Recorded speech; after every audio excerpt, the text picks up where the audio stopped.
Hi guys, Jatrabari থেকে আবারও বলছি, আজকে মাছ ধরা বিক্রি করা সবই বন্ধ হয়ে গেছে বৃষ্টির কারণে। কোনো আড়তদার মাছ বিক্রি করতে পারতেছে না, প্রচুর পরিমাণে বৃষ্টি পড়তে আছে। বৃষ্টির ধারাটা একবার দেখেন, সব আড়তদারগুলো বসে আছে মাছ নিয়ে, কোনো বেচা বিক্রি নাই, কারণ কাস্টমারই নেই, কার কাছে বিক্রি করবে। দেখেন কি পরিমাণ বৃষ্টি হচ্ছে, কিভাবে কাস্টমারগুলো আসবে।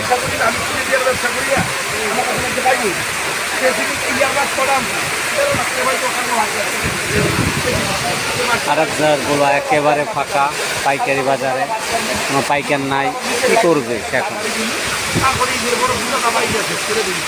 সবাই যার যার গন্তব্যে বসে আছে, কোনো আড়তদার নেই।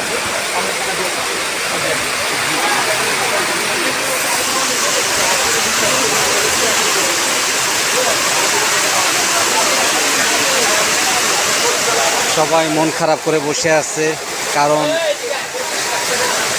যে পরিমাণ বৃষ্টি হচ্ছে, কিভাবে মাছ বিক্রি করবে সেটা কেউ বলতে পারে না।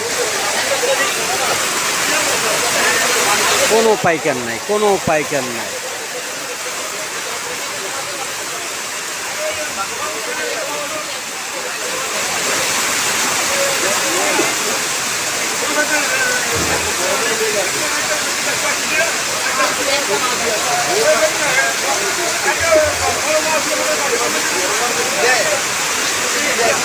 এইভাবে চলতে থাকলে আজকে কোনো পাইকার মাছ বিক্রি করতে পারবে না, সব স্টোরি নেওয়া লাগবে।